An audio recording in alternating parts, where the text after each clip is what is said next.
3, 2, 1, and it should be recording now. I'm waiting for the confirmation. And there we go. Right, hello everyone. I am back with another video about the WTC. I'm here with Russell of the Welsh team, Mr. Wright himself. And Russell is the Welsh team's local meta and fact checker. He is really good at getting the numbers right. And he has been crunching numbers for the WTC with the help of other people, right, Russell? So that's right. I've got a lot of help from captains. We've actually managed to get about 80–90% of all the results now. Yes. The actual matchups. We did ask the WTC for help, and guess what? Well, so, I know why you didn't get that much from them, because I saw what they were doing. I mean, Paul had a notebook which he was writing everything down in, so they were not actually online with most of it anyway. So we had originally planned the Welsh team. I discussed the idea that I wanted to take photos of every single sheet when it was handed in. Yeah. Two reasons really. First of all, so I could actually then create what we've done. But secondly, they got the points wrong in Poland, and it actually affected the outcome. And I wanted to make sure we had on record every single score. And my captain, he's a little less what's the word, confrontational than me, and he felt that would be a little bit too aggressive to go up to the scorers and go, right, take a pic. So can we just see all the score sheets? Also, it would mean that you would be standing there for the whole break, basically, which would suck for you when you're playing as well. Yeah, it would have been worth it, I think, but maybe as an experiment. Yeah, no, it's a fair might have been. Yeah, right. But today we're here to talk about meta. That is the theme of this talk. And Russell, what do you even think meta is? How would you define it? First time I came across the word and concept in wargaming was from 40k. Yeah. And it's very much, it's kind of the view of what lists are people running and why. And it can vary depending on the event or the area. And it definitely changes. You can see swings as people work out what works and what doesn't work. They then start trying to look for another way of playing in tournaments. Do you guys in the UK feel like there's like a certain amount of time that a certain meta sort of lasts before it then changes a bit? That's a really good question. No, I'd say maybe it's over 6 months, because I think there's enough tournaments over 6 months, people start to see what people are doing, and they start thinking about what do I need to do to counter that, or a case if that looks really good, I think I'll do that. So you've got those two elements. You've got one that encourages those lists to be used, which is they're working, so I'm going to get one. And the other more interesting approach is, I'm going to have to beat that list, so what do I need to do? Yeah. That for me was always where my interest lay, in breaking the meta and sort of being on the front edge of what you should do. Create something interesting and new. And new, because that means that you're creating the new meta, right? And that is also when you win most games, I guess. Absolutely. The other thing on meta that comes in is the concept of, is this a competitive event, or is it a friendly event? And I see that as part of the meta as well. The list you pick would very much depend in the UK on what type of event you're going to. Definitely, yes. Although I do see there are some units, at least for us in Denmark, there are some units that sort of are repeated both in competitive and in friendly events. It's like they're considered like acceptable even in friendly events, and some are not, even though they're really good. For us it's the medium mortar that's basically in almost 95% of all lists in Denmark. We're seeing a lot of medium mortars. So I'm just looking at my list from the WTC, and my goodness, there were a lot of them. So just looking at the data on medium mortars. Right, here we go. So mortars. Okay, there were a total of 42 mortars WTC. 42. Across 31 lists. I should just say what we've done with my data, with the greatest of respect to the Wales team, which was like a last minute, and with greatest respect to the Irish team, who haven't played a tournament before, I've removed them because they were affecting the outcome of some of the results. So I don't think including them works. So we've got 10 teams, so 40 armies that we look at. Yeah. And also, because they were just such outliers in that respect. I mean, the world team were not there to win; they were there to fill out a spot. The Irish team were definitely not tournament players, so they were just outliers. So including them in any meta that we're talking about with the WTC would just give it would skew the results, right? That's quite right, because it would skew like the performance of, say, the British or American lists, because we know the World Team American list was a fun list. It was themed. I think it was Paras. And the British list was I think something like 9 dice. Yeah. So we've removed them to try and get a more accurate view. But so sorry, on mortars, you're quite right. So 50% of the list have a mortar. That was lower than I expected. Yeah. But the reason is 6 had heavy mortars and 5 had a light mortar. So right. A bit of advice here as well: don't take light mortars. I know you're a fan of them, but based on the numbers, take the light mortar. Based on the numbers, they you do not do want well at the WTC. No, I agree. So yeah. Anyways, I still think they're good. They're a wonderful little unit for 28 points. All I say is this: of the top 10 lists at WTC, there's only 1 light mortar in the top 10. And if I look at the bottom 10, there's a few more than that. So I'm not saying they're a bad unit. I'm saying they are appearing in lists that won or lost. Yeah. Right. So we talked about how long a meta lasts, and what do you think about? There are many people that speak about like local metas, because for me, going to the WTC the first time in Poland, I was sort of surprised by what everybody else was bringing, because everything was so different from what I perceived of as meta. Did you have the same experience? Yeah, especially the first event in Poznan, because it was the first time you got to see these other lists. And I remember going through them and thinking, that's not very good. No, exactly. I had the same feeling. I was like, that doesn't work. That doesn't work. And I was going through all the lists and I was like, this is bad, whatever. And it turned out to be not true at all. Exactly. Yeah. You then go back and go, actually. Now I get it. The biggest surprise for us, I think, was in the UK, you rarely see inexperienced infantry. Yeah. You quite often see vets. I know that you've traveled quite extensively going to tournaments abroad. I have tried to do the same. Not many tournaments yet, but I'll get there. But I have traveled and seen what other people play and what they think of as good. And there are people who think inexperienced infantry is really good. If you go to Germany or Spain, they will run inexperienced infantry all day, large groups of it. How did when you've been to Spain to play tournaments, right? What's your perception of the meta there? Interestingly enough, actually, most of the lists I saw in Spain were quite balanced. What I mean by that was they weren't looking to mini-max or focus on a particular element that they're good at. They were good all-round lists. And I think you see that a little bit in the Spanish lists, what they play. I know in your call, you guys looked at the French list, the Spanish run, and were not that impressed by it. No. I actually think it's pretty clever. But when you look at Spain, they're not building kind of, 4 MLRS lists typically. No, they're not. They're much more balanced, except maybe for their Chinese list, which was like a one-trick pony, which they had gotten the rules wrong and for. And the trick was not allowed, unfortunately. It's just one of those things.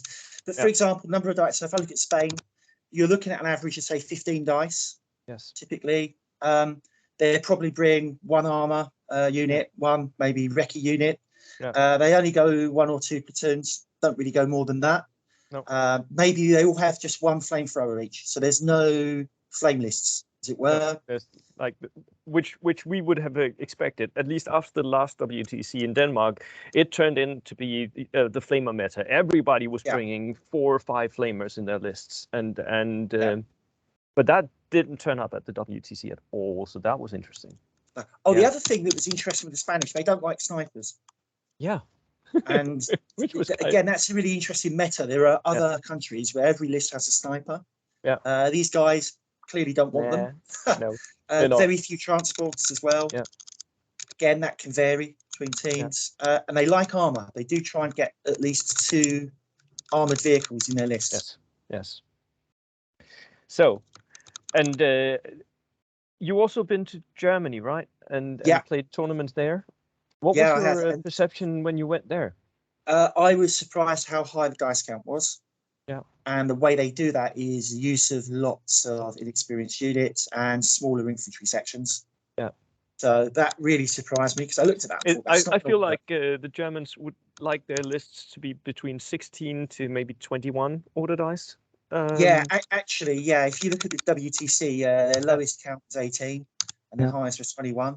Yeah. And the other two were 19. So you're right. They want a lot of dice. I was kind of thinking why they do that. And I think one reason might be they actually score, instead of scoring dice, the tournaments I've been to, they score the value of the units. So instead of losing so say you've got a 10-man regular unit, you lose it, that's 100 points your opponent's got. If it's 10 shirkers, they've just got 40 points off of you. And I wonder if that's part of the thinking. That, I can sacrifice that unit. I think that anything you do that sort of, when you make any sort of rules changes, you sort of change the meta as well. And if you're doing points values instead of order dice as the score, then it really does change what you want to take, in my eyes. It really does.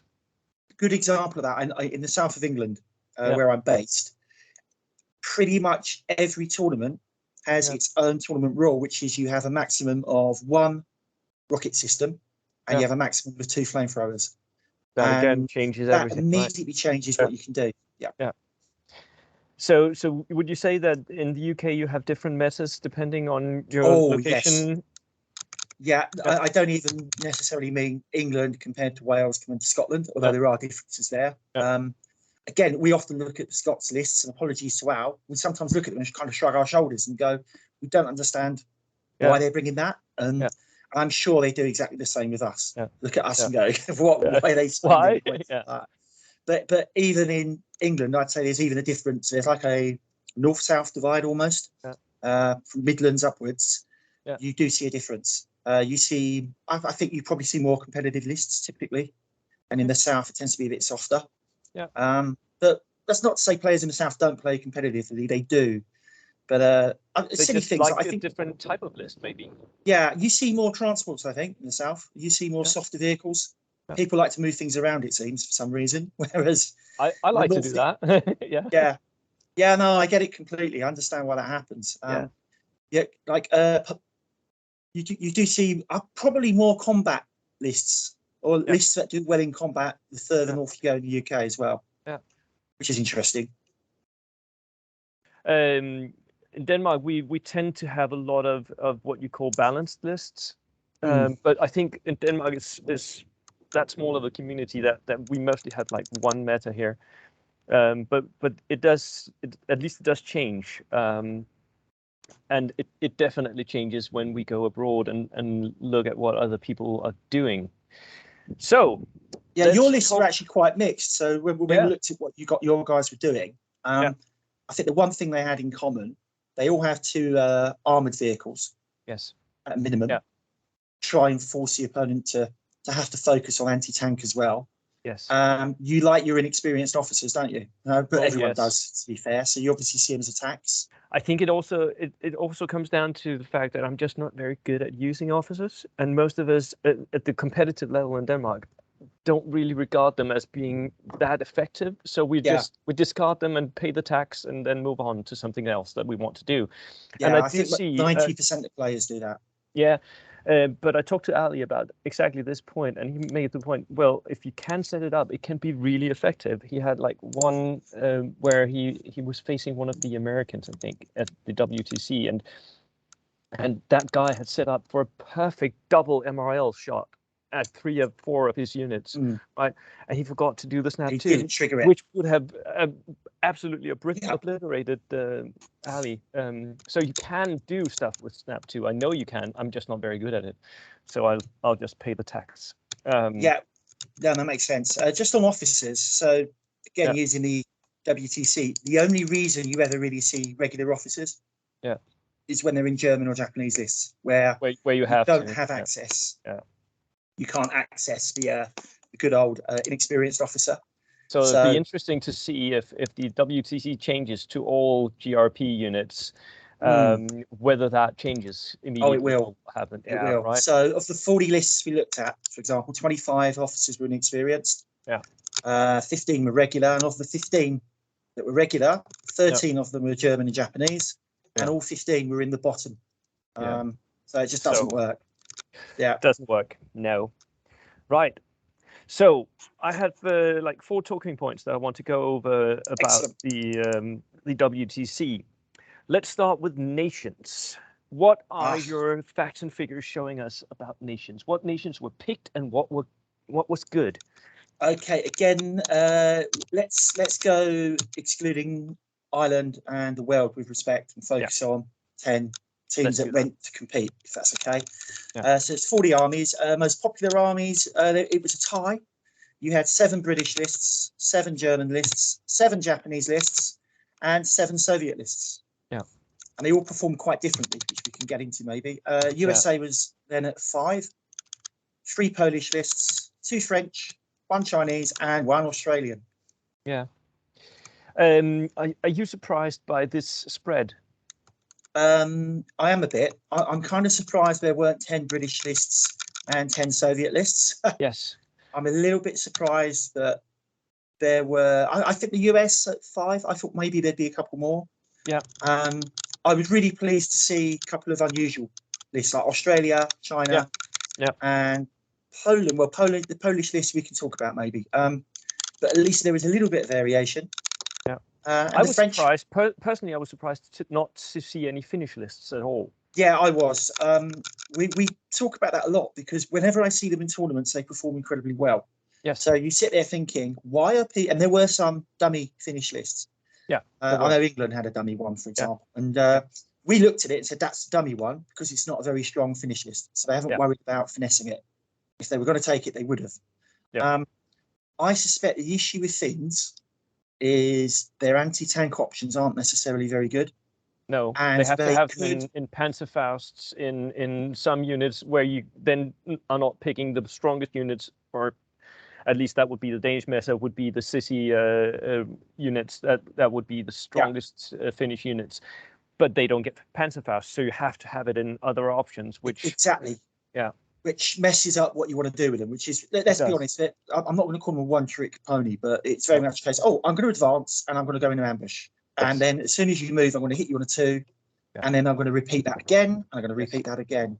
Yeah. I think horde lists can cause some problems as well, because it's like, fine, you're going to kill 5 or 6 of my fanatics, but I am going to get to you. Yeah, and charge. Yeah. So maybe that was why we didn't actually see any at the WTC. I wish we did, though. I'd really like to see them played. Yeah, me as well.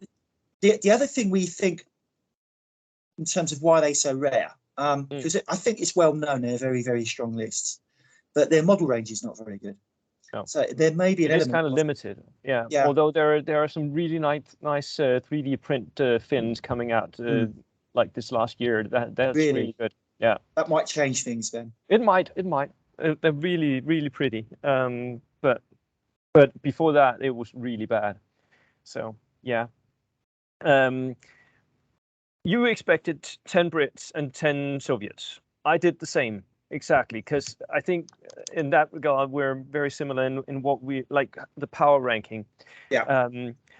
Why do we think that so few American lists were there? Because I had expected a lot more American lists. I think maybe there's a lack of variety in the lists. Maybe. They have a limited number of units that they can have access to. Yeah. But yeah, it's still a surprise. You know, you can get engineer lists with flamethrowers. You can get Stuart spam. Yeah. You can get MLRS. So they have access to lots of toys. All the things that people think are OP right now, right? Yeah. You can have access to that. Point. Yeah. And the variation, like the Germans have the best variation of all, arguably. Yes. And they don't produce good lists. No. But the Americans definitely do produce good lists. So that's and the one of the best performing lists was an American list. Yes, which we can talk about Dan Lane's US, and it was a fairly standard list. You see this kind of list all the time. Which free. I think it's 3 flamethrowers, which I think is a good number. I think more than that, Then you're turning into a one-trick pony again, right? Yeah, you're also what we call flamethrowers are bullets. they're very random on outcome. It doesn't matter how well you use them; they're probably hitting on a 3 or a 4, and there's a 1 in 6 chance of losing it every time you use it. If it's a so they're quite randomised in terms of their performance. So you have to use them well. And you have, or at least that's the Danish meta. If you want to use flamethrowers, you need more than one. If it's not just going to be a threat, because if you have like one flamethrower in the jeep, then it's just a threat, and that can be countered, right? But if you have like 3, maybe 4, then it's a real possibility that you can overwhelm like one sector of the opponent with just flaming him down, right? I was surprised at how many lists didn't have any at all. So there were 15 players who didn't bring flamethrowers. Yes. That's interesting. There was so 15 lists had 0 flamethrowers. 11 had 1. 4 had 2. 6 had 3. 4 of them had 3. 5 flamethrowers for 1 list. So it's quite interesting. And how did the list? Can you see that the list that didn't have any flamethrowers at all? What was their like? Perform? Yeah, how did they perform? Let's have a look. Let's get the worksheet. I'll just be 1 second because I'm doing a data. Draw because it'd be quicker for me. So here we go. Data. Salt. While you're doing that, I'll just tell the viewers my own list. It had 1 flamethrower in it. Basically, there is a distraction because what was really important in my list was the Gurkhas being thrown at the enemy, right? And the stewards, of course. So the flamethrower was just an afterthought, just to have that one thing. But there were a lot of lists that didn't have any. And yeah, they're quite mixed outcome actually. It's quite interesting. So if the lists that had them, so the list that went really heavy on flamethrowers was one of your countrymen, Jan Pedersen. Yeah, he went with 5, and he only had 2 wins. Dan Lane and our own Reese from Wales. Yeah, they both had very similar lists, and they had 6 wins and 3 wins. And then we had Andy from Scotland with 4. He only had one win. And then Michael from your team, he had 5 wins, did well. Yes, Alistair, 4 wins, did well. This is with 3. Yeah. And then you had a couple of players on 1.5. So the results were very mixed actually. But there's no clear correlation between strong players taking lots of flamethrowers. No. So I think that for me, at least in Denmark, the age of the flamethrower is more or less over. I think you're right. Barbecue and the Spanish, for example, they had 3 of their lists had 1. Yeah. So obviously they've got it there as a threat. You can use it occasionally. Obviously, but not a full list of everything burning down. Yeah. It just doesn't work, does it? Because you have to get within 6 inches, and getting 4 separate units within 6 inches in a game can be quite really difficult. Yeah, it is.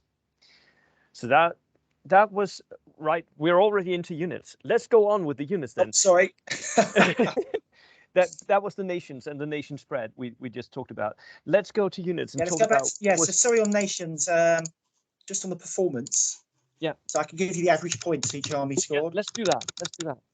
So the best scoring list, it's a bit of an anomaly, was the Chinese list with 5 wins. Yes. But there was only one of them. The next best scoring list, interestingly enough, was the French list. Yeah. Average 4.3 points, but again, only 2 lists. Again, from the Spanish team. So one from Spain, and for the life of me, where was the other one from? Let's see, I'll spot it quickly. The other one was USA. Yeah. An American player called Ryan. Yeah. Actually performed very well, got 5 wins for USA too. Oh, that's interesting. I need to check that. So they did well. Then what's the best of the core lists, if you want, of the big 4? So the British, the German, the Japanese, and the Soviets. Best performing were the British. Yeah. So that's interesting. They had an average of 4.2 points. Yeah. You then go to the Soviets, who were 3.6. So above average, still solid, good. Japanese list that everyone talks about. Everyone seems to be scared of going into the tournament. I don't actually think they're that good. No. They're not flexible enough. They did not perform as no, they didn't perform. No. I didn't think they would, though, to be honest, going into it. They got 2.9 points, and we can maybe discuss the Japanese lists if you want a little bit. And the worst we'll do that in a minute, yeah. Yeah, worst performing list by far were the Germans. Do not go anywhere near a German list. No. Their average score was 1.6, which shows the players that are using the German list are just not getting the results. Yeah. And that was the. I wasn't surprised. I don't consider the German list to be good, but I was surprised by how poor they were. Yeah. Well, I don't know if you've been following, but I've been debating with quite a lot of guys about how to make Germany competitive, and it really is a struggle. And I think a lot of it comes down to too many choices, and none of them are cheap enough to be worth it points for value. Because some of the choices are really good, but they're all expensive. So you're left with too few toys to counter a lot of the enemies.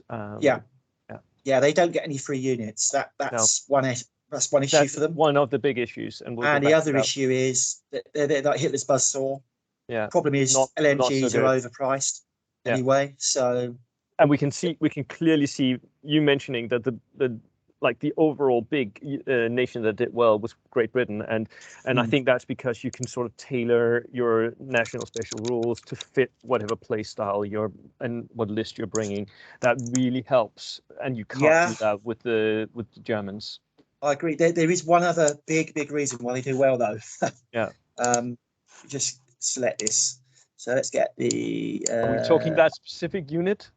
Yeah, you know the one, mate. Of small men. So if you look at the British, if I look at the British lists, there were 7 lists. Yeah. 6 of them had Gurkhas, and the one list that didn't have them, it was because it was using inexperienced Home Guard, which was quite clever actually.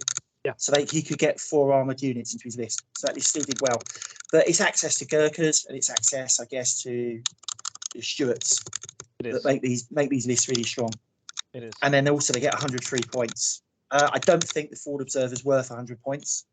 No, definitely not. Still change games. He's definitely worth. Oh God, yeah. 0 points. Yeah, it's quite interesting. I was at a chat with some guys about, if you had to pay for him, what would you be willing to go up to? And I was I'd probably go up to 60 points. Yeah, 50, 60. Price range as well. Yeah, and at that point, it's still a useful unit. And of course, in one mission every tournament, you've got a chance of getting prep bombardment, which for the British is very, very nasty, and it changes the way your opponent has to play if they're sensible. Yeah. That's interesting. Not all players are sensible about that, though. So no, some of them take risks, which is fine. It's just as long as they're aware they're taking a risk. Yeah. You mean leaving vehicles on the board, don't you? Yes, definitely. Yeah. And you will see players that do that either by mistake or deliberately saying, well, if I survive, I survive, whatever. So anyways, let's talk about the units that were good. Like, were there any auto includes, or were there any never ever bring this units? What I'll do, the light mortar, right? So what I'm going to do here, I'll caveat this here by saying, look, I'm not saying these units are bad. I'm not saying they're good. What I'm going to say is, do we see them in lists that win? Yeah. So, and again, on the list, I think the player's more important. So are good players picking these units? So that's kind of where I'm coming from on it. And I could be wrong, but that's where we are. So, for example, anti-tank rifles, we only saw 5 lists of anti-tank rifles. And actually, they've done okay. So it looks like it's a fairly innocuous choice, as it were. Yeah. They averaged slightly above. They were slightly above average. I do know some people that are fans of anti-tank rifles, and there are some people that would never bring one.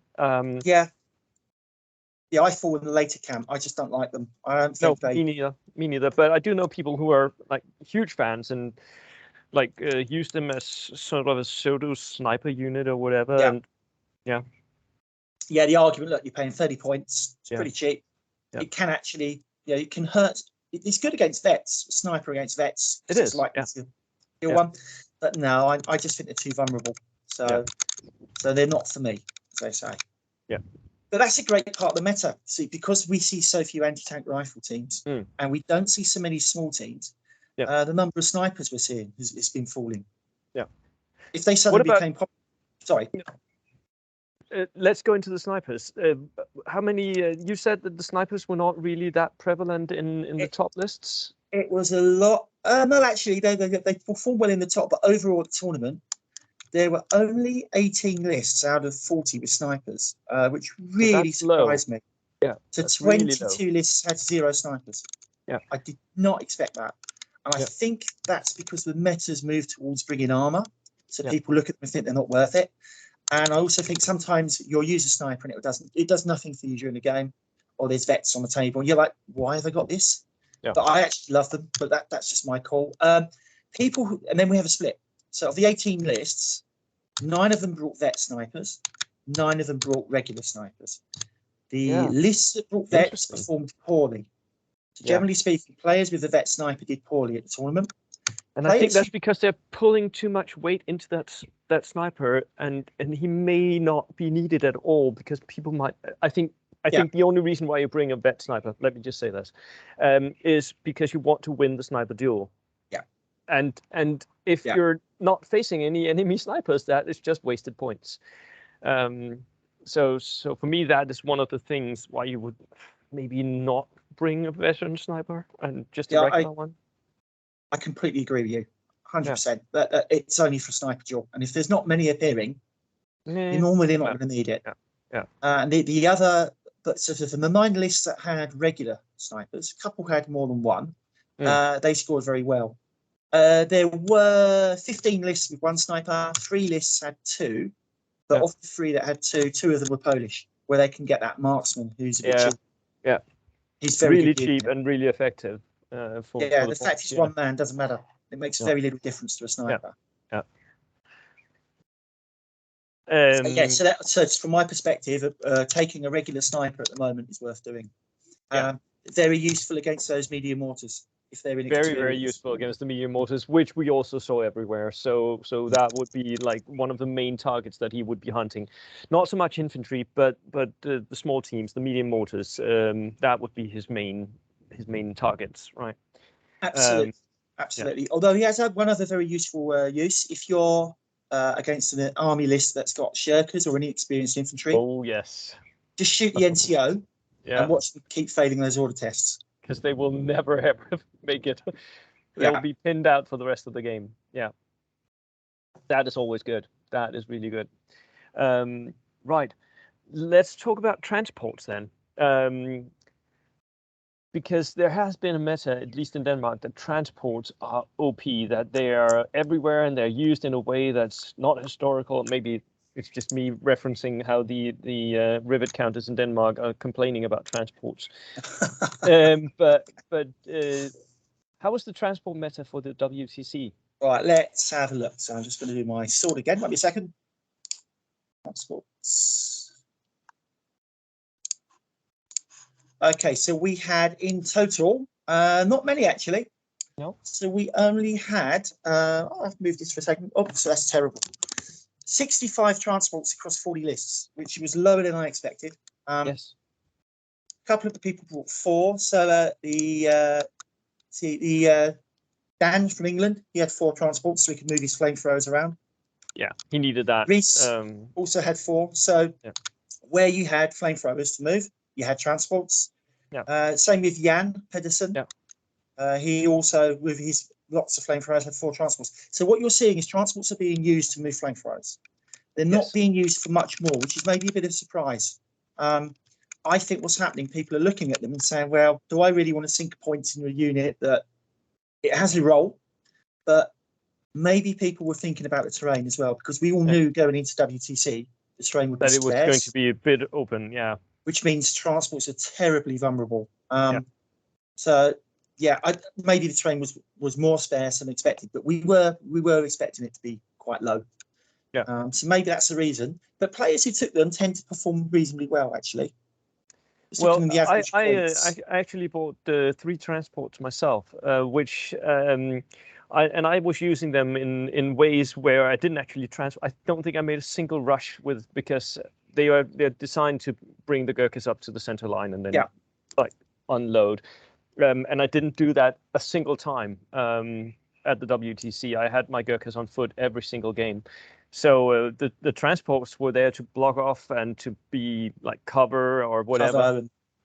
Yeah, Um, yeah, definitely makes a which difference. worked, but yeah, I'm thinking about changing that and going away from transport. So we are on the fence about transports and lists. They're not auto includes, they're not auto disclude or whatever. Yeah, it's mixed. It's mixed. I think the evidence suggests that you take them for your flamethrowers. Yeah. But it's a 6-turn game. Your infantry can move 12 inches per turn normally. Yeah. Do you need transports? Not certain. Maybe They can not. be a bit of a trap. I've seen Yeah. people, for example, I know Bren gun carriers are popular because they get Yeah. the 2 LMGs, which is Yeah. fantastic. You roll up, you've got 8 shots. But a sensible player, he's going to try and charge your Bren gun carrier because you're only going to have 5 men in it. You're going to have to dismount. He's going to kill you, and then your Bren gun is next to. Yeah. So if you time it well, Bren guns are actually quite vulnerable. When I see less experienced players losing them a lot in that manner, which is quite amusing. To be fair. And not for them at the time, obviously. And but it's also a matter of the inexperienced player just bringing them up unsupported, I think. Yeah, you see that a lot. Yeah. And they think, oh, it's safe. I've got 5 vet infantry. But, it's like, no, it's not safe because I've just charged it with 8 Gurkhas. Yeah. Yeah. You're dead. Yeah. So I think you're right. We don't. Yeah, kind of the jury's out on that one. Yeah, the jury's out. Okay, let's talk about artillery then.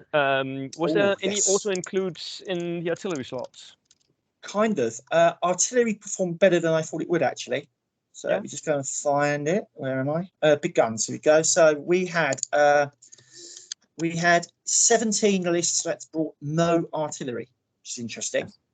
And then 23 that did, obviously. We had 8 lists with light guns. British love light guns because they're bringing those 25-pounders. Yes. We had 10 lists that were medium, 1 with heavy, and then 4 that had either autocannon or anti-aircraft guns. So something a bit different. So in total, 19 lists with howitzers.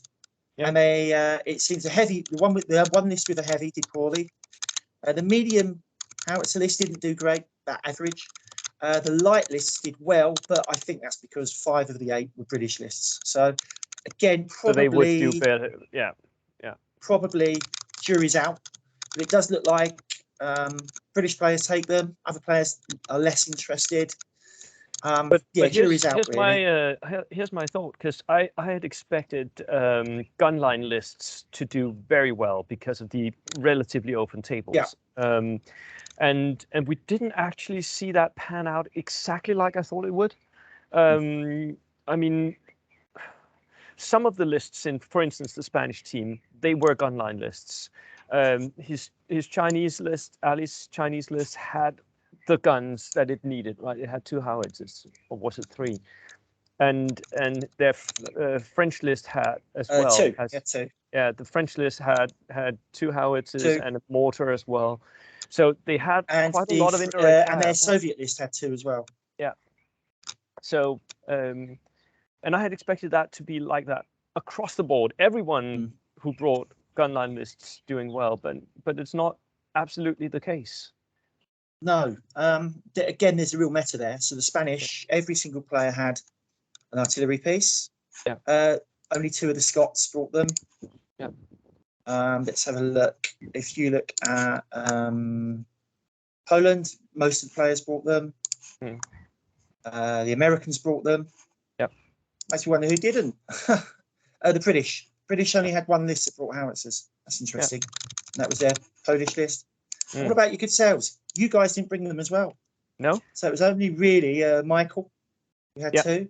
And the rest of you guys, you obviously don't like them. For us, it was a question of, we had sort of developed a meta where movement was more important than guns. Right. So if you'll notice, most of our lists are very mobile. And Michael, with his Polish list, he felt like he needed something like some kind of shot to support his cavalry, which obviously didn't have any shooting. So that was why he brought the guns for that list. That makes sense. All the Polish lists, I think, did that. Brought guns. Yeah, they all did. Yeah. And I can see, you had 5 transports across your lists. Obviously, none for Michael because he's Polish. He doesn't need them. Yeah. And the Japan list didn't have them as well. And I think it's a good call. The Japanese don't need transports. They can just run across the board. Yes, and they don't even, in my view, they don't even need flamers to be like a tool in their box necessarily. They can have all the bodies that they want to take out on most things anyway. Yeah, I tend to agree with that, although I'm starting to change my mind on that, actually. I'm Okay. starting to think that probably the Japanese do need a flamethrower, and not for infantry, but as an anti-tank weapon, because they are very restricted on what they can do. On anti-tank, they don't have a pier, they don't have a... They have the suiciders, and they are difficult to use. Yeah. And they are well, the way suicide bombers work against a good player is they just keep tanks and vehicles away from an area. If you actually ever kill something with one of them, that's very unusual. In my experience, it is anyway. Whereas maybe sticking a Japanese team in a Kuragane, bringing it on the board is the way to go. So I might try that. Right. Okay. Then let's do the elephant in the room. Armor choices. Right. Okay. Yeah. Wow. Well, I was kind of so we dropped. We surprised a few people.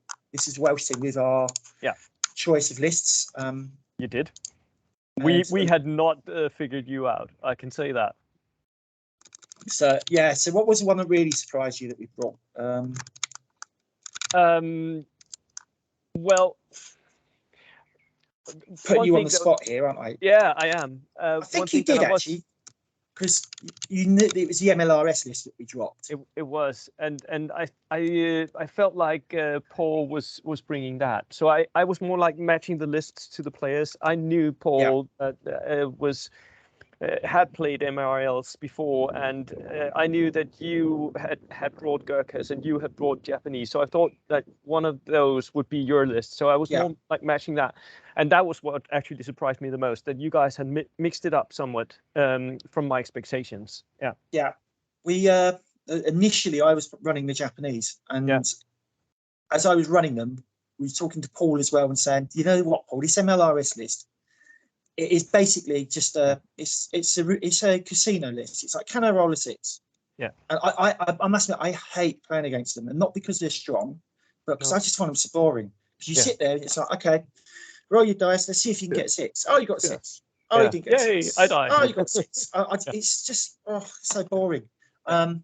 Which is why actually they performed poorly, because what was happening, teams were giving these MLR lists to their inexperienced players who were then getting rolled over. So that's why I think they performed poorly, more because of the players who were selected to use them. And it was just seen as a way, well, look, we know you don't know the system very well, so just try and roll some 6s. Yeah. So that's what was happening there. But sorry, where were we? I was talking about list choice. Yeah. So we dropped that list, and then we were tweaking up to entry the other lists, and I was convinced we were going to see a lot of tanks. So and that was based on what had happened at your tournament. Yes. Much as anything, and the fact that you can make multiple platoons, so you can create a tank platoon if you want, with 2 armored cars and 2 tanks easily. So my Gurkha list was designed to be an all-rounder that could deal with tanks and close combat. So I took that because it was felt that will work against different lists. Yes. The American list, lots of flamethrowers, so it can deal with tanks if you can get to them. The Polish list clearly is vulnerable to armor. It is. So try and keep but that then you away. try to, like, because it's a team tournament, you try to, those lists that aren't really good at tank dealing, you sort of shift them over to whatever you can that is not tank heavy, right? Yeah, the only thing is that actually I think you're probably better off just taking 4 balanced lists, because the pairing, the way the pairings work or don't work, it's very difficult for you to really get the matchup you want. I think our captain, Paul Rickens for Wales, did a very good job on that, actually, overall, and got some good matchups. It's not easy, and you're only in control of half the matchups anyway. You are, yes. I'll say for myself that I got like 80% of all the matchups that I wanted. So if there is a trick to it, and I think you can with the matchups get the right matchups. At least I fought 4 Japanese lists, which is what I wanted with my Gurkhas. So that was really definitely. Yeah. Yeah. So just on the armor, sorry, we were talking about I've segued there, but on armor there were expecting there to be lots of armor. Yeah, and there was. So I'll give you a count, actually. Let me have a look. Number of armor units across 40 lists was, just magically move that for a second. It was 79. So and by armor I mean any armored vehicle. So any vehicle with armor over 7, and I'm not including transports. And there were quite a few transports armor 7 as well. Yeah. There were quite a few lists that were trying to bring 3 or 4 armored units. So they're going double platoon, and they were creating tank platoons, which had been allowed at the previous. You were allowed to bring 1 the previous WTC, and they perform well. Yeah, you have to say when you look at the performance, you want armor at the moment because you're forcing your opponent to deal with something that maybe he's not equipped to deal with. Yes. And by far the most popular piece of armor was, as you know, it was a Stuart. Dagger Stuart. Yeah, there were lots of Stuarts there. We had 6 lists that brought 1. We had 6 lists that brought 2, and we had a list that brought 3 lists that brought. Oh, sorry, let me start again. 6 lists brought 1, 6 lists brought 2, 1 list brought 3. So that's what, let's see, 12, 18, 21 Stuarts. Yeah, it's quite a lot. I mean, I'm sort of intrigued. The one list that bought 3, how did that perform? Let's have a look. I think you might know. Let's have a look. Okay, that was Manuel's Soviet list, and he had 4 wins and a draw. Yeah. He also had 84 infantry. So he had 2 kind of things he was focusing on. I think they were inexperienced Stuarts, if I recall. They were. That was what I was like, because when I saw his list, I was like, this has got to be Manuel. Knowing him, he likes inexperienced armor. He likes his inexperience, and buying the Stuart's inexperienced was a small trick that I had not foreseen, which was interesting, and I was kind of looking forward to hearing how that went for him. It went well. I think his only loss was who did he lose to? He lost to Argane, to Michael. Oh yes, so I could see. To Michael, yeah. So it went well for him. Yeah, let's see. So he beat England. Beat English Japanese list. He beat the Irish. Yeah. He got a draw against our Japanese list, which we were pleased with. Yeah. Michael beat him, and then he beat the Americans twice, a German and a Polish list. So yeah. So he was doing well. So it went well. What other lists are notable? So let's look first at other lists of fun. So you, of course, you brought your Stuarts. Yes. Had lots of fun with them. Oh yeah. And there's actually got 2. Dan, along with his flamethrowers, also brought 2 Stuarts. Yes. And won all 6 of his games. Again, for me, it's just a question of getting different elements in, that the enemy has to deal with both elements, or maybe even 3 elements of your army, and he can't focus on all of it. He needs to like pick, and then the one threat that he's not picking will rip him to shreds. Yeah. And the other thing with Stuarts is I've kind of got a rule of thumb on vehicles. Like kind of you want roughly 10 points per shot. Yeah. For reasonable value. Anything that gets more shots than 10 points is good. Well, a Dakar Stuart, as they're known, is you get 18 shots points? for 18 140 points or something like that. It's not often you see them firing that light gun, is it? It's just machine guns. They come up and they just spray units. They're dead. They are deadly. You can drive them straight up to an enemy infantry section. One thing and normally reliably kill it. Yeah, yes, you'll just wipe it off. Yeah. One thing I wanted to ask you about is a few years back, we were all about the maximizing the number of guns on that Stuart, so we would even put the pintle on it. Now I am never doing that. No one's doing it. Yeah, no one's doing it, and it's no the reason that you can say. Yeah. And that's of course because it makes it open topped. So even though you might, there are ways to mitigate this, but it will that's the only way of mitigating it. Really. It will force you to play in a certain way, and that's not always optimal. So most like competitive players are not putting pintle mounted on there. No, that's right. We didn't see any, and the reason is exactly that, because the sacrifice of becoming open topped, you just can't do it. Especially with such a good unit, because suddenly it's a bullet magnet. Everyone, your opponent's going to fire everything he can. Yeah. Infantry, snipers, anything to put pins on it. And if he can, he'll even charge it and kill it, because now it's open topped and it's open top. Yeah, I'm going to throw a grenade on top. Throws a grenade in. So that is interesting. Actually, we saw 0 anti-tank grenades. Not a one. Yeah. Not one. I think there were some in the Irish or Welsh list. Yeah, the Irish took them. Yeah. What about other choices than the Darker Stuart? How did they perform? Other vehicles we saw. Some of the British players were matching their Dakar Stuart with a stag hand, so they're armoured car choice was and it's basically a British Puma. Yeah, the But stack it's got- count is very, You very pay good. 30 points, upgrade it to medium, and now you Yeah. can kill tanks. Yeah. We saw a couple of BA20s. We saw Panhards for the French. Yeah. We saw one Panzer. Actually, let me break this down. Medium tanks. That's a tank that's got armor 9. There were only 5 lists that brought medium armor. And how did they? And medium anti-tank guns, there were only 9 lists that brought medium anti-tank guns. So it's very clearly people love light armor. They're not bringing anything heavier, which I think is interesting. I purposely brought a medium armored tank because I figured no one would bring them, and they'd all be light anti-tank guns. Yeah. And it means at long range, even if you hit me, you still need a 6 just to glance. Yeah, which I'm quite happy with. Still a but couple then you need to find the right tank for that job, right? Because it's not a lot of tanks that are really worth it in that range. Again, with your points for value. Yeah, I agree with that. Right? I think there are some can Shermans I think might be worth it, but yeah. Yeah, you can bring something like a Sherman 105. Yeah. And then if you decide to make that vet, they are pretty naughty turn 1 because they roll on turn 1. Vehicles are moving around and they're hitting you on a 3. Yeah. With a medium howitzer. it's quite painful. Yeah, that's pretty good. Yeah. Yeah, but we had a lot of Ho-Ros. So we had more Ho-Ros than actually appeared in World War II, probably. There was only ever, I'm exaggerating a bit. I think there were 12 built during World War II. And we had 1, 2, 3, 4, 5. 5 of them. 6. We had 6 Ho-Ros, I can see here. So yeah. But for the Japanese, I mean, the Horo is not very good, but it does mean one thing: they get an extra arty piece in their lists. Yeah. Right? Yeah, it is vulnerable because it's open topped, but it really is a good tool when you have all that infantry lying up in front of it. Yeah, I be honest, I can see that, but I still think it's a waste of spots for fanatic infantry. I'd rather just have more bodies.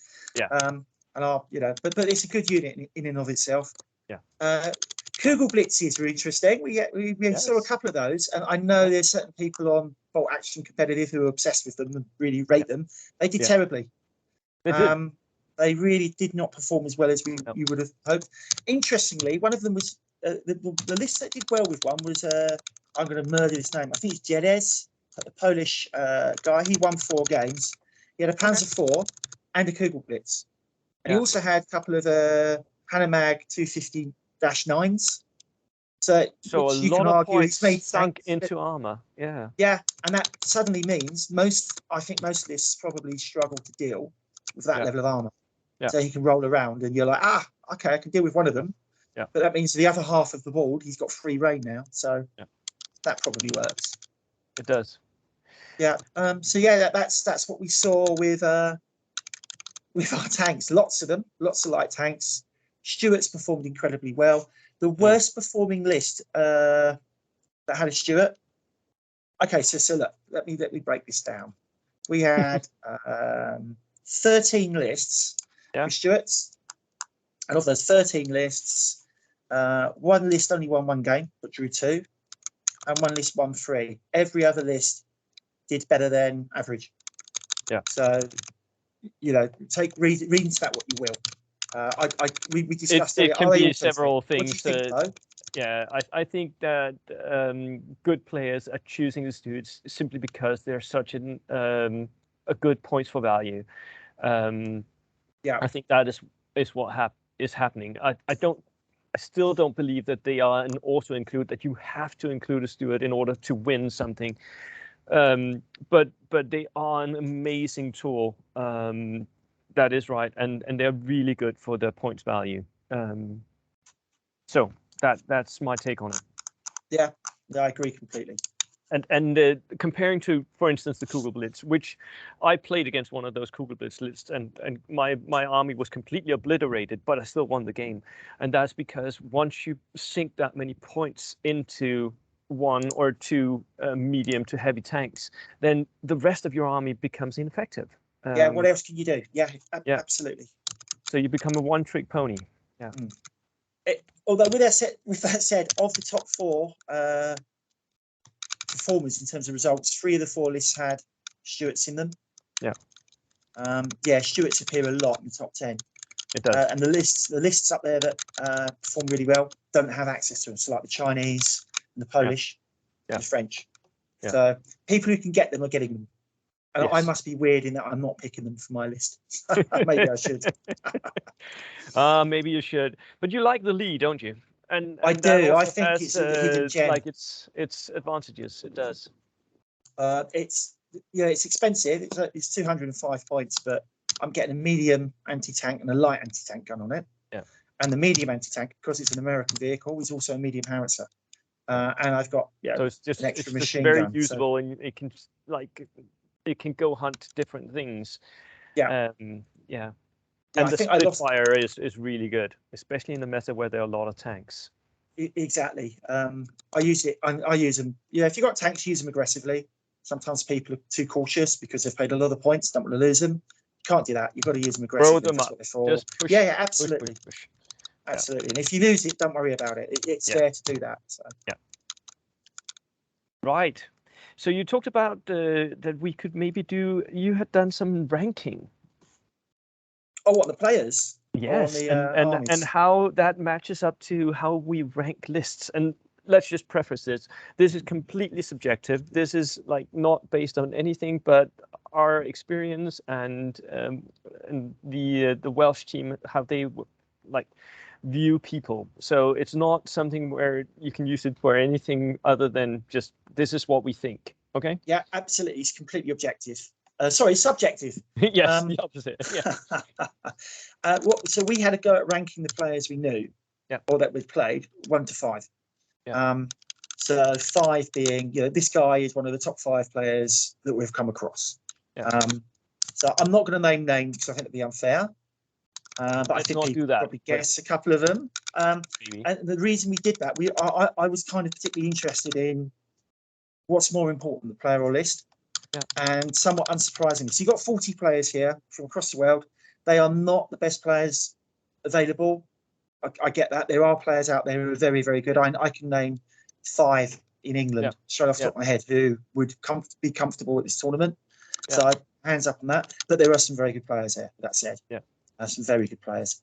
And guess what? And we can sort of see it, at least if we're outside of the UK, maybe it's because of, maybe you guys should have like more than one team because you got so many more players there. I think we should. I really do. Oh, there's, I don't know what the issues are, but I know some of the issues, but the England team is not bringing its strongest team. And the English guys will tell you that. And in fact, the way they play at the tournament is affected by that. They kind of go into it, is my understanding, knowing or thinking they won't win it. So they have like a green jersey mentality, I think, which is let's make our best 2 players get as many wins as possible, and which is a good use of resources. Yeah, it is. But I mean, for at least for people outside the UK, I think many of the teams were bringing their national bests. If you look at the Spanish team, the winners, they had. They had Achilles, they had Carlos, they had Ali, they had Janos. All of them are top players in Spain. They all win the Spanish nationals regularly. Yeah, so they are like all very top strong. 5. Yes. Yeah, quite agreed. And not necessarily bringing the strongest lists. And I think this is the point I wanted to make. When we rank the players, and then we rank the lists, the correlation in terms of points scored, so wins and draws, is far higher with the player ranking than it is with the list ranking. So the point there is lists are important, but the player I think is a lot more important. I don't think anyone's tried to do this before, but I'll send you the data on it for the correlations, the coefficients, but it's a lot stronger. Of course, it's subjective. We may be over-ranking players because they finished well. So and you may be also off on ranking the lists as well, because of what we are talking about here, the different metas and what doesn't really happen when we can't understand why people are doing what they're doing, and that still does happen. To me, at least, it still does happen when I look at lists from other metas. I still like why, and sometimes there's a reason, and sometimes that's actually good. Yeah. So lists, you need a list that's competitive, but it's not the be all and end all. Making a decision between do I need 2 flamethrowers or 3, or do I bring a Piat? At the end of the day, you need to be able to use your list, and Yes. that's more important than anything. So don't worry about building a perfect list. Just go and practice it. Yeah. That's, I think, the lesson here. And I know you guys, Denmark, you practice an awful lot. We do. I know the Spanish practice an awful lot.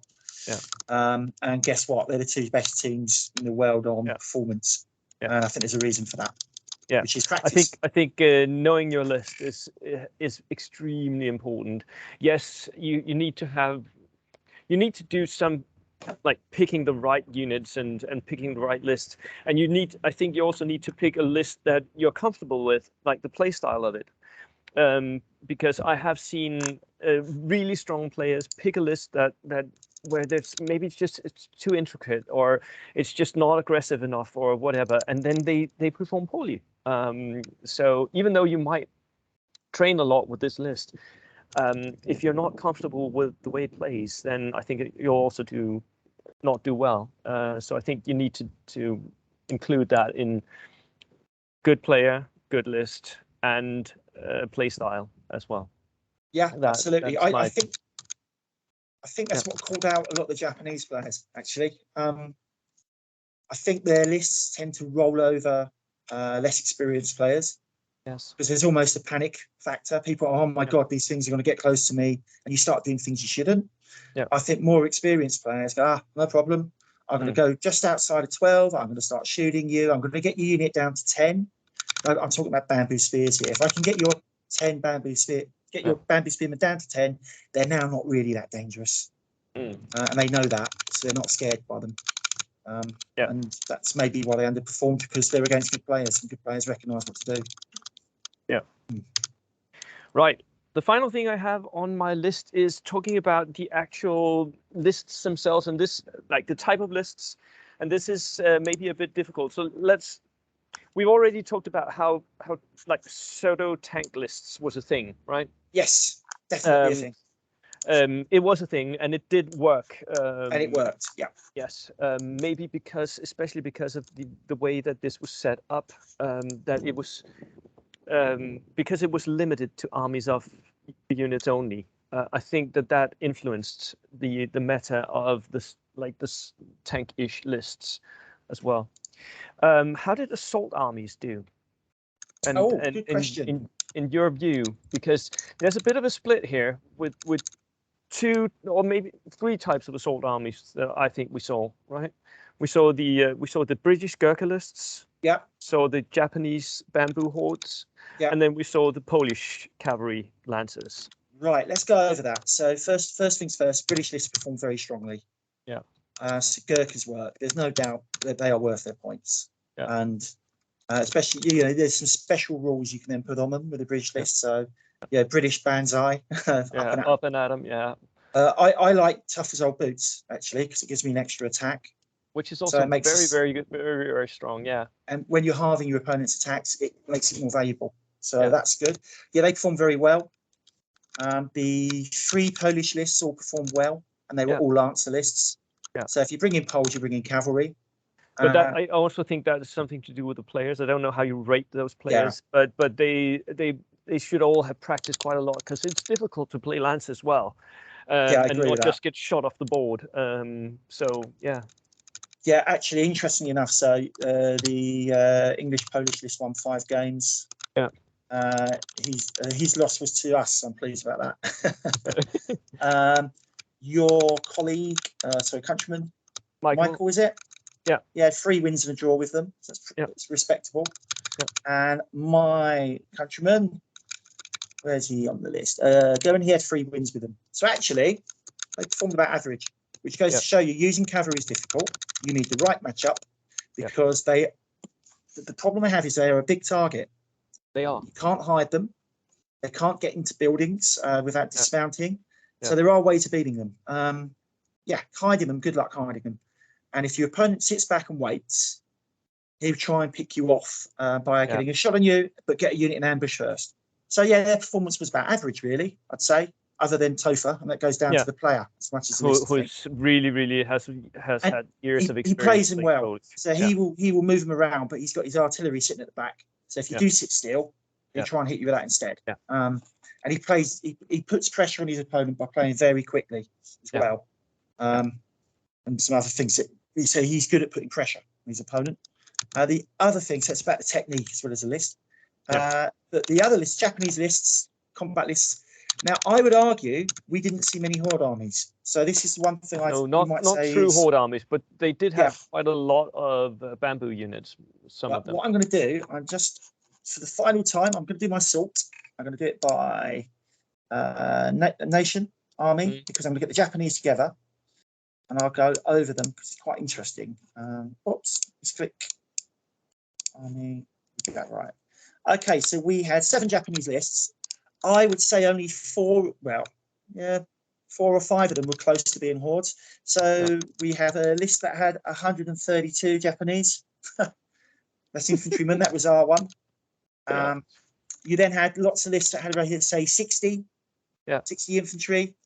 That's big. That is big, but it's not 132. Not a horde. Yeah, and the reason it wasn't bigger is, I think, probably because people just don't have enough figures for a Vandal army. Maybe. But also, they were taking armor, and just you wait until Warlord Games releases plastic bamboos. Oh, they'll be everywhere.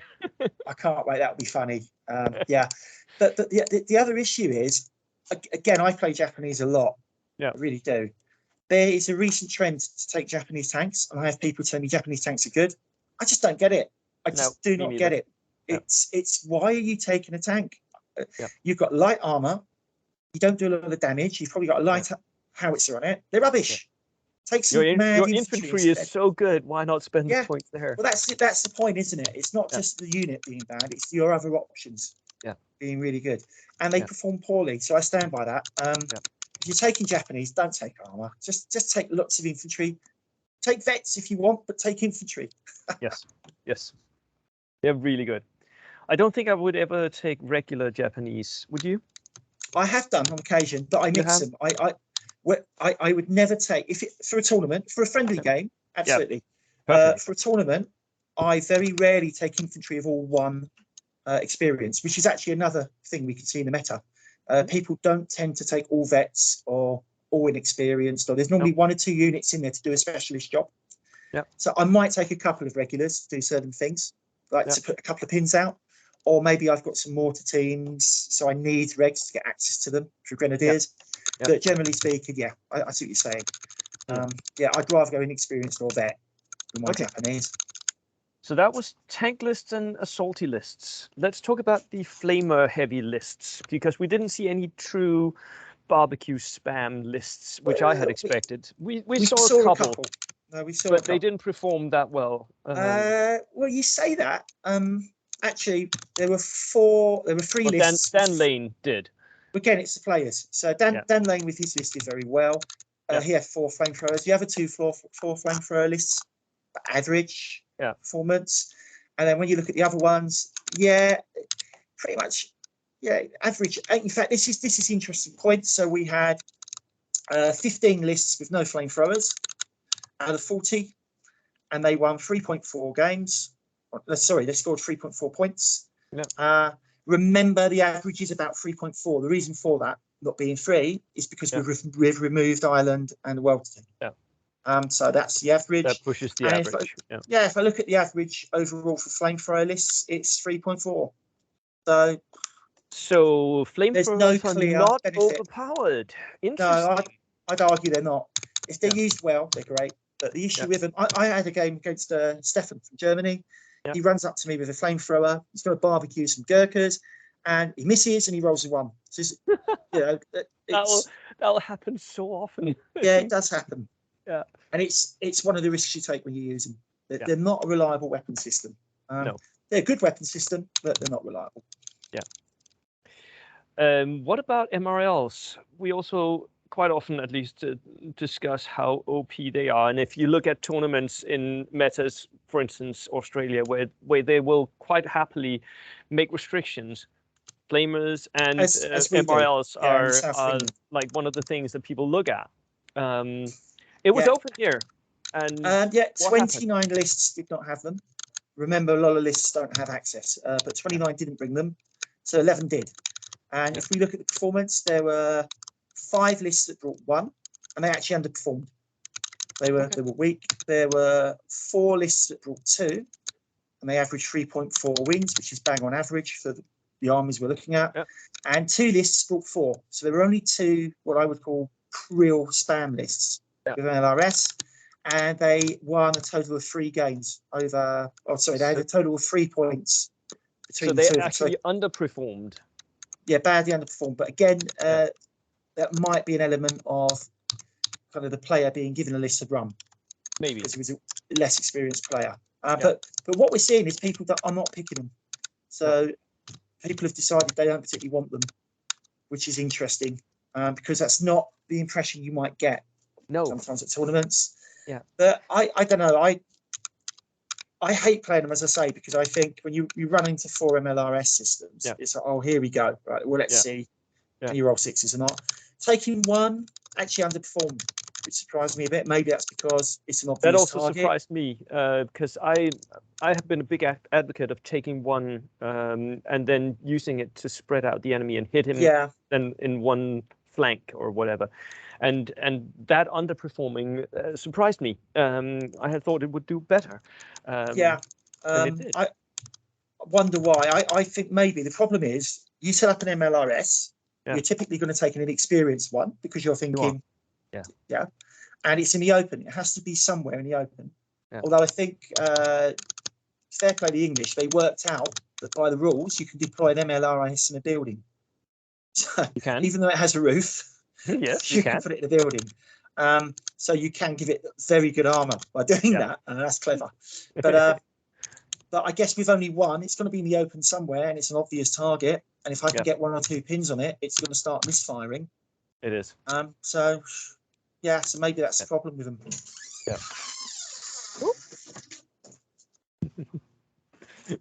Right. Say hello to Russell's wife. Yeah, sorry about that. That's fine. Right. Okay. I also think that MRLs are maybe they're sort of a noob basher thing to bring too many up. I think that maybe is why they get a bad rep. That somebody who's not competitive has faced off against a list like that and just gotten his head kicked in because they didn't know how to deal with him. I feel like competitive players, they know how to do what to do, and they're doing it, and clearly they're winning. The multi-rocket launchers are not actually performing what we would expect for something that's overpowered. No, I agree with that. Right. So are there any takebacks that you'll take on for next year's WTC here at the end of our discussion? Yeah, so I guess we haven't really mentioned the Russians. I think they're worth mentioning because although they perform very well above average. And I think there was a spread of results with them actually, but they have so many options. Yeah. So they do get the Daka Stewart, they do get body armor, flamethrowers, they get the Emmet, they get the Katyushas. I was surprised we didn't see more Tokarevs. Maybe that's because on open boards they're very vulnerable. It's like they tanks, are. That was my thought. That I didn't want to have any Tokarevs in our list simply because they would be shot at immediately. So if you can build a list with say 3, maybe the other issue is they're filling a spot that you want to use for your Daka Stewart as well.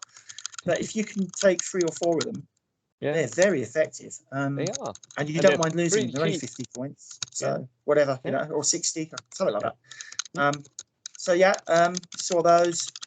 But basically, if you've got to take a list at the moment, go and do something clever with a minor army or an army people are not using because they're not ready for it. So we saw that the Australian list worked well, the Chinese list worked well, the French list worked well. So people have clearly thought about the list they wanted to bring. Yes. And I'm sure the Finnish, someone try the Finns. They're going to work. Try the Finns. If you're not taking, because right now the selection of nations is pretty limited in what people are bringing competitively. So if you can make like minor nations that has something they're really good at work, then go and train and well, the Poles are a good example of that, aren't they? Yeah, they are. They are. So and I think people should look at Bulgarians, Romanians, whatever. We had none. That really surprised me. I thought there'd be a few. Just because they can create those. Maybe it's because you can double platoon. So one of the things you can do with Romanians is you can get an extra tank into your list. Yes, you And can. maybe the view is, well, we don't need to do that because we can take dual platoon. But I'd have thought it's worth doing. Yeah. At least worth yeah. trying and testing out, right? Absolutely. Right. Russell, thank you so much for all your work on these on the statistics for this. It's amazing to be able to talk about this like this. And thank you so much for joining me here. All the best. It was good seeing you. Thank you. Right. Bye.